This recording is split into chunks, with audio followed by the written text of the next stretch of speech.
Thank you, Mr. President. Mr. President, most of my people in Louisiana, I think, are probably much like your people in Maine.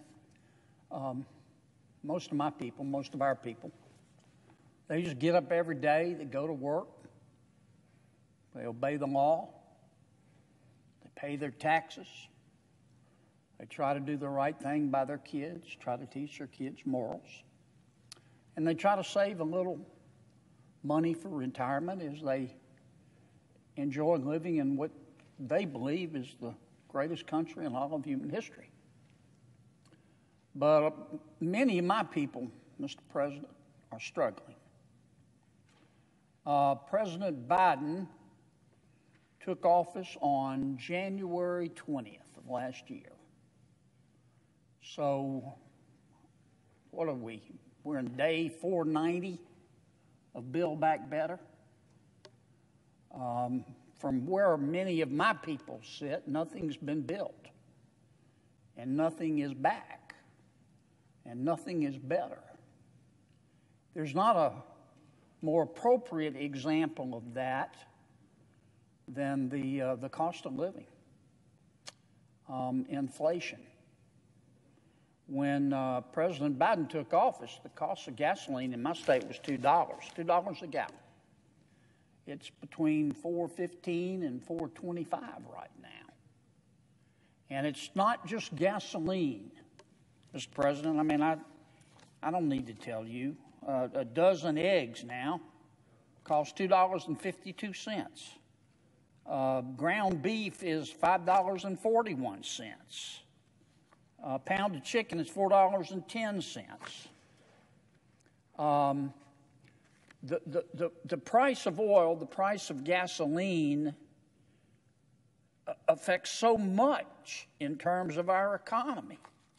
I mean, it impacts most of our food and our clothes and our plastics. The things we use every day are delivered by air, by van, by tanker, all of which use gasoline. Pharmaceuticals are affected by the price of oil.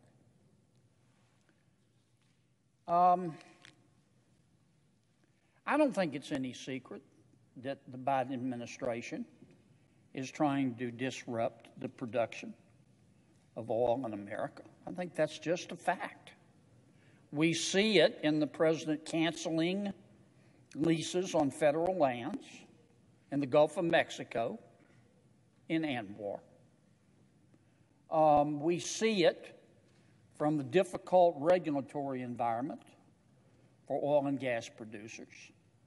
The president's just promulgated new rules for the National Environmental Protection Act.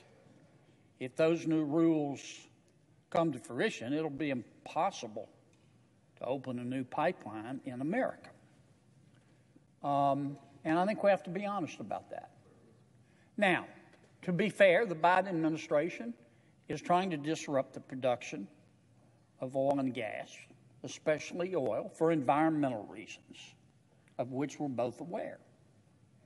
But instead, the Biden administration, this seems curious to me, wants us to buy oil from foreign countries. And those foreign countries deliver their oil in tankers that use 2,000 gallons of fuel an hour and emit 8 tons of carbon dioxide into the environment per hour. The irony of this is rich.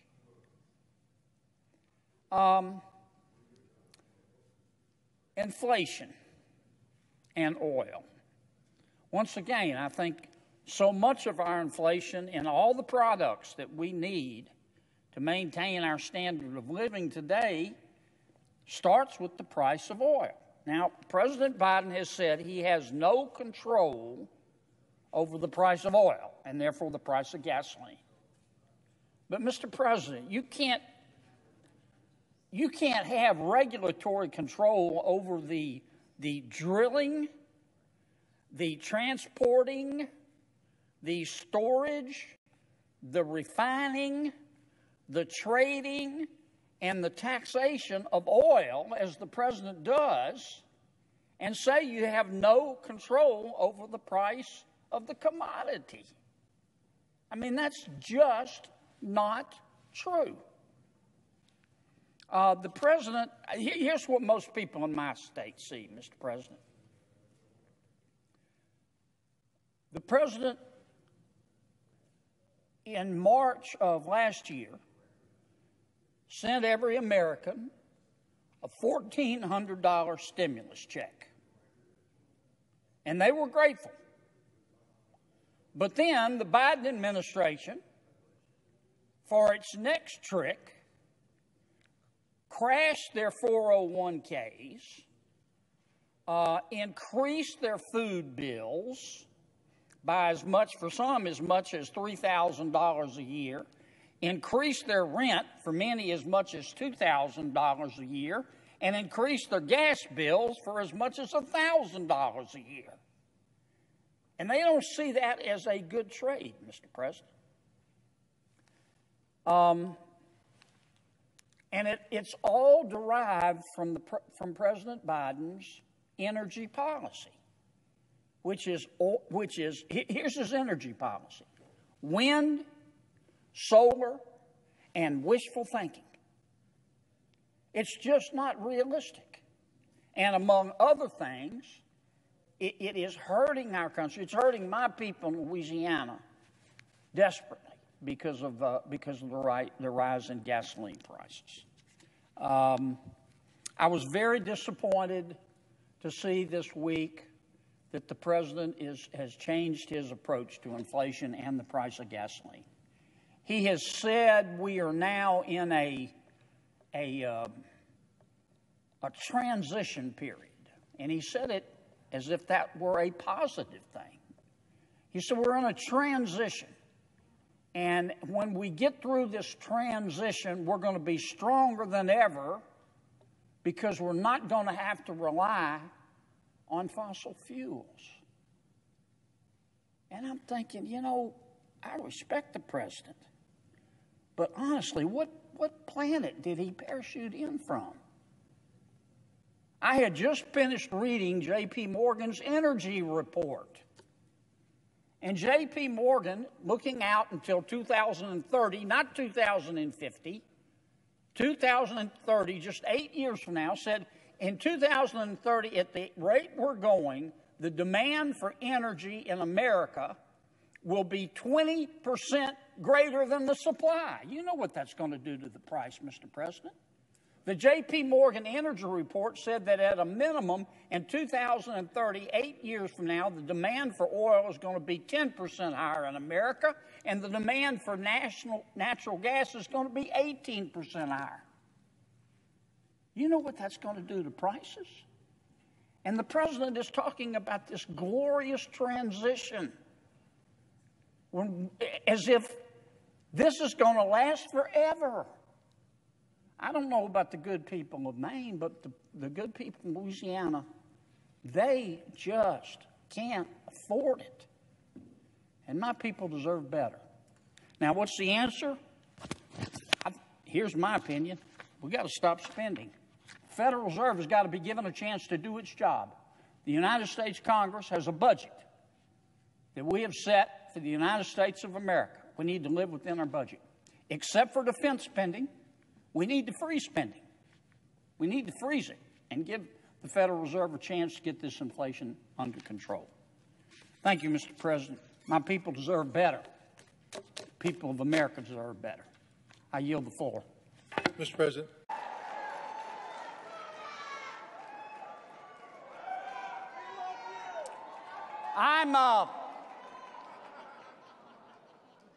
I'm John Kennedy.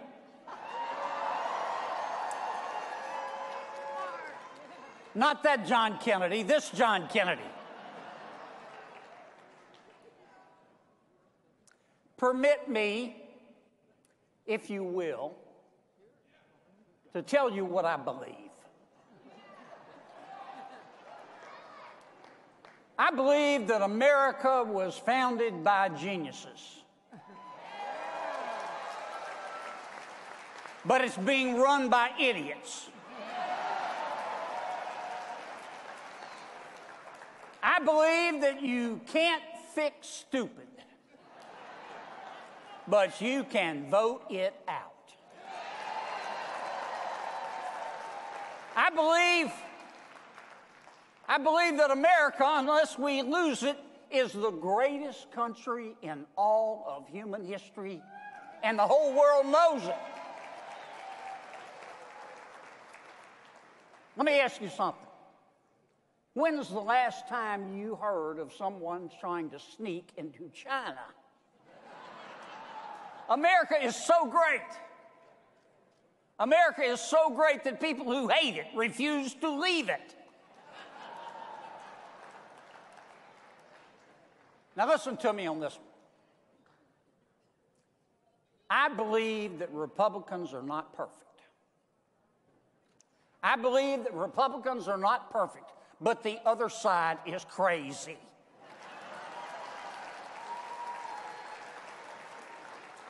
And I also believe in what we accomplished when Republicans controlled the House and controlled the Senate, and President Trump was our president. I want you to think about it just for a minute. In 4 years, this is what we did. We cut taxes. We increased wages. We delivered 3.5% unemployment. We had the lowest unemployment rate in the history of this wonderful country for Hispanic Americans and African Americans. We created 8 million new jobs pre-COVID. We deregulated the economy. We controlled inflation. We protected life. We secured the border. We secured our streets. We beat back ISIS. We strengthened the military. We stood up to China, Russia, and Iran. And we confirmed 234 conservative federal judges, including 3 new members of the United States Supreme Court. And by God, we can do it again.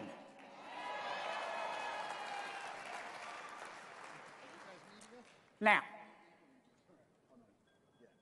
let me say a word about the Biden administration. I say this gently. So far, the Biden administration sucks.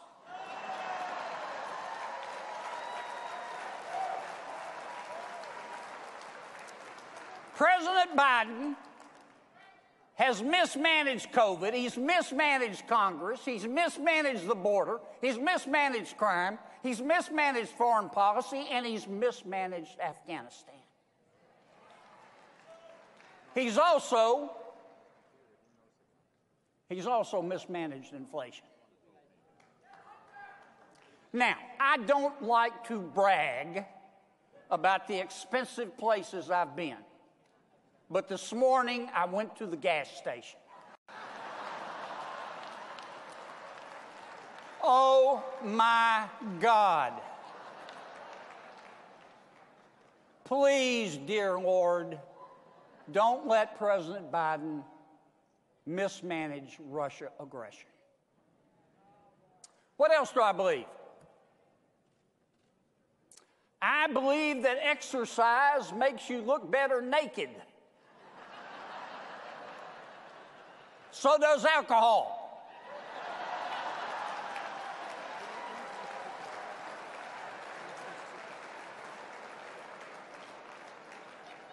I don't know how that one got in here.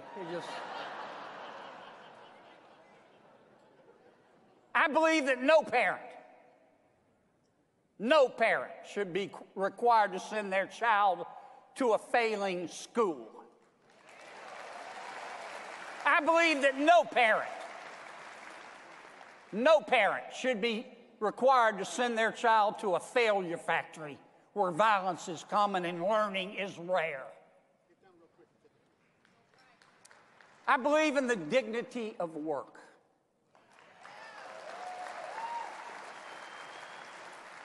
Those who can work should work. Welfare for able-bodied people should be temporary. Welfare should be a bridge, not a parking lot.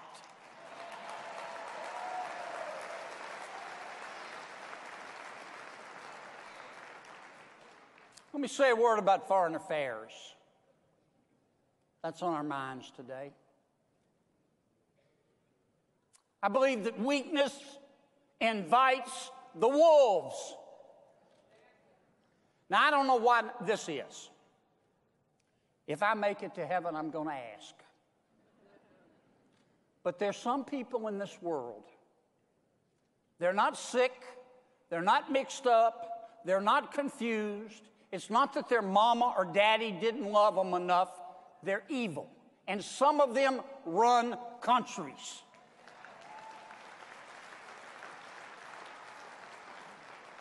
And all they understand is strength.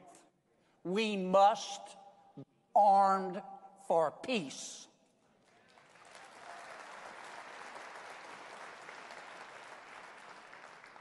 I believe that we don't have a gun control problem. We have an idiot control problem.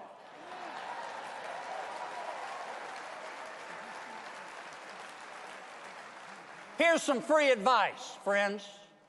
If the government ever tells you you can't own a gun, buy two.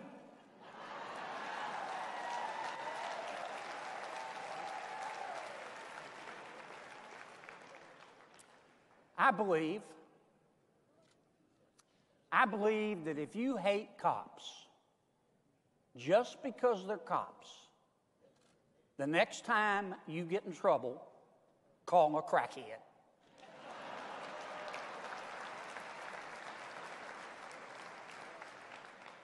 Here's a free tip. Cops will leave you alone if you don't do illegal stuff.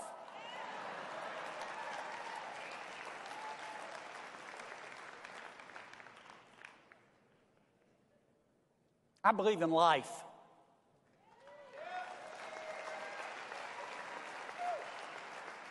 I believe in life. I believe that babies don't choose to die. And I believe that we need to defend those babies, those little lives, every single day. Every single day.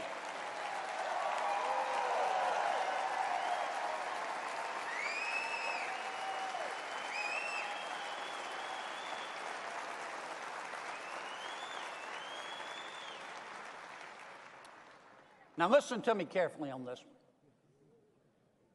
Hear me out.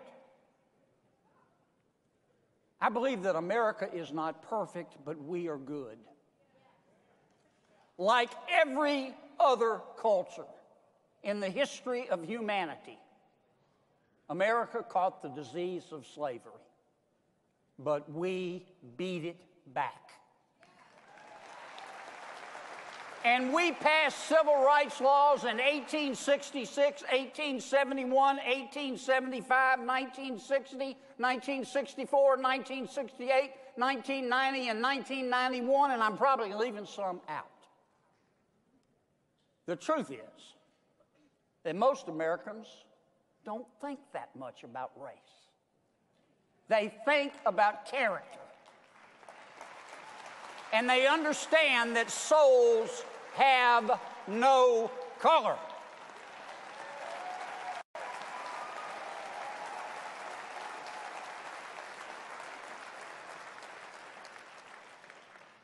I believe we need an election day, not an election month.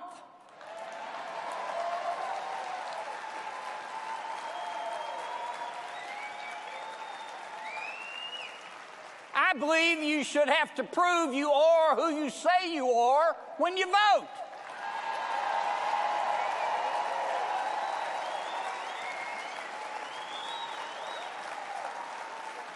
Duh. I believe that vetting people at the border is not racist. It's prudent.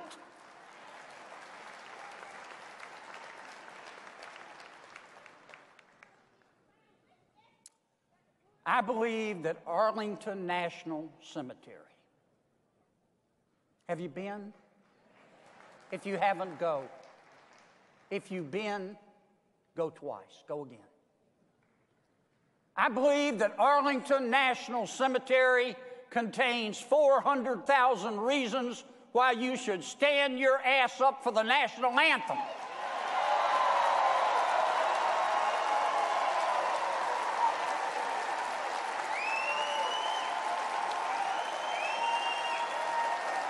Thank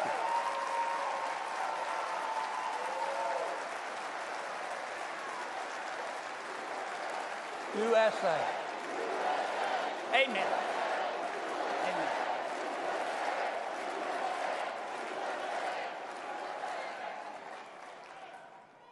I believe that cancel culture, which is the military wing of wokeism, is strangling a free people. You are not free if you can't express yourself. You are not free if you cannot say what you think. I believe that the nauseously woke Washington insider elites, the permanent Washington types, you know who I'm talking about, the vanilla soy extra foam latte crowd that lives in the Georgetown condos with the important art on their walls don't respect our ideas. They don't care what we think. And they believe they're better than us. Like I said, folks, you can't fix stupid, but by God, you can vote it out.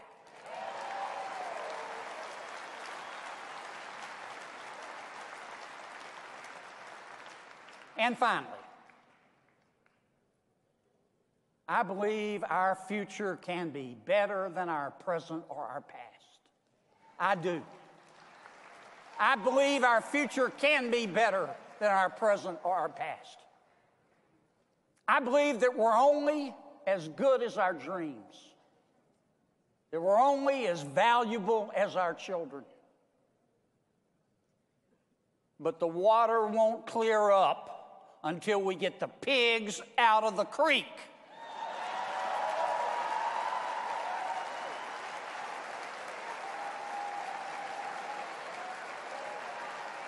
Help me do that. Help me do that. Help me do that.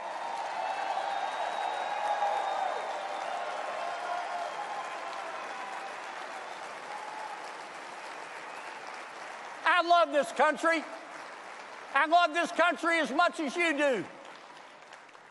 I think America is worth fighting for. Look, it's not a perfect world, folks. It's not. And I can't promise you that I will win every fight. But I'll promise you this. By God, I will refuse to be beaten. I will never quit on America. I will never quit on America, and I ask you for that same commitment today.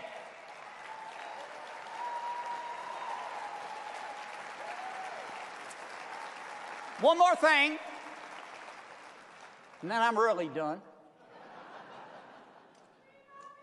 There's one more thing I believe. I've said it before, but I'm going to say it again.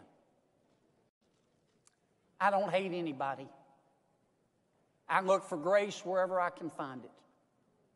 There's always something on God's green earth for us to be thankful for. I believe that love is the answer. I do. I believe that love is the answer. But you ought to own a handgun just in case. Thank you. God bless you.